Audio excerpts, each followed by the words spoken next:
report and welcome to the marketplace. Tonight we talk about value addition of farm produce. We tell you what exactly is happening in the world of agriculture with, of course, players from that particular sector and the Kenya Association of Manufacturers who, of course, deal with the manufacturing sector. We just want to touch base, see where exactly we're going wrong. Did you know that we lose about half of our farm produce due to poor roads and production hitches, that is hitches in the value chain? I'll start with you. Job Wanjohi, you are, of course, the head of the Kenya Association of Manufacturers Policy, Research and Advocacy. What do you feel about, or how do you feel about this number? I would say yes. It's true that we lose almost 50% because of various reasons. Some is our farm practices. Then you get to the post-harvest losses that are occasioned by various other factors in terms of delay to get to the market, in terms of negotiation with the destination market, on pricing and many other things. And this is an unfortunate situation because what it does is it affects the competitiveness of the farm produce. And subsequently, because a farmer want to look at the input cost, they're able to recover the input cost versus the production. At the end of it, or then they have to ensure that the pricing of the remaining products that are get to the market is high. Right. And then as uptakers or the processors, yes, we have now to start doing comparison between the farm gate pricing and the international markets, and then we make a consideration on where to source from. So you see the root cause, where it is starting from, right, and that's something that needs to be healed, and that 50% indeed, yes, is true. Right, and of course those costs are usually pushed to the end consumer, and I'm glad that we've started on that note. It's always good to handle situations from the root cause, as you've said. We also have Joseph Choge, who is the Managing Director of Unga Group Limited. Of course, you are a player in this sector. You're the person who feels where the shoe pinches. 50% of course, our farm produce is lost before we even consume it. What do you think about that? Thank you very much, Ibak, for having us here tonight to articulate the issues around agriculture. And I like the question because it addresses what translates into our cost of raw material today. Mm-hmm.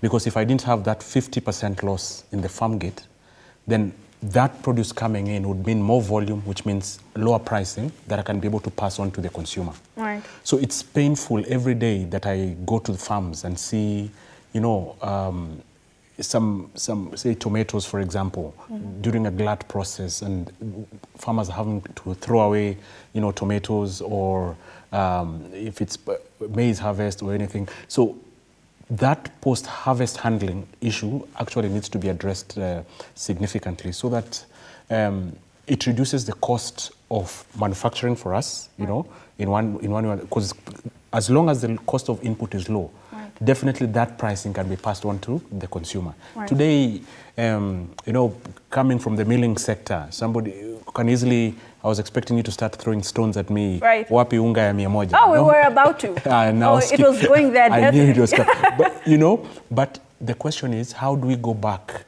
in through the value chain, mm-hmm, to be able to see to it that whatever the farmer has toiled, right, yeah, actually goes to the market, reaches the market, so that the P&L of the farmer can make sense, right, and he can be able to pass the same on to us, so that we can pass the same on to the consumer and avoid that stone throwing. Right. Yeah. And Joseph, thankfully here at TV47, we usually do our homework. We don't just throw stones.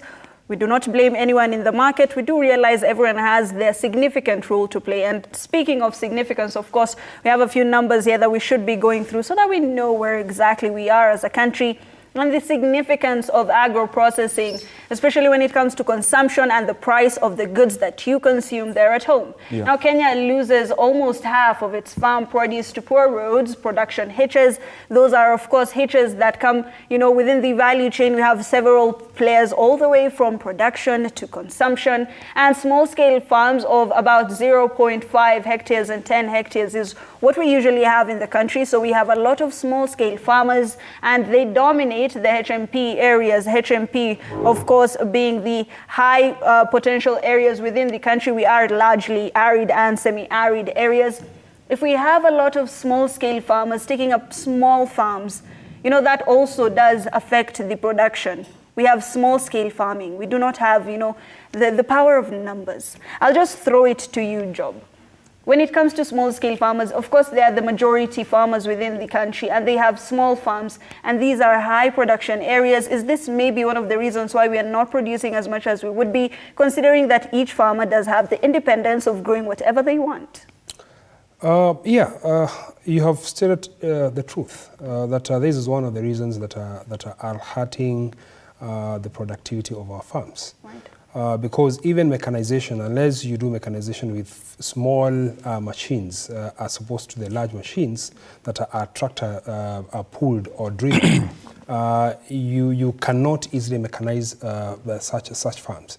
And we've been working with various partners to see how mechanization can happen, how we can have now uniformity of production in some of these areas. And production can only be spurred. Let's say probably it's zone A or county A. Production will be spurred in such small acreage when there is an off-take plan that has been provided, right, whereby you're saying that in this county, it's a county that has comparative advantage as far as avocado farming is concerned, or as far as potato or tomato farming is concerned. If we can get critical mass of 5,000 tons per day, you see probably 2,000 farmers or 3,000 farmers will come on board, and they will continue with sustainable farming, more competitive farming, ensuring that the input are coming in at the right pricing, ensuring that there is probably a levy that is being charged to ensure that there is infrastructure development, though we have other levies that have been put in place by the government, so that there is homogeneity of the products that are coming from a certain area. And by doing these, then you're able to drive what is called now the critical mass.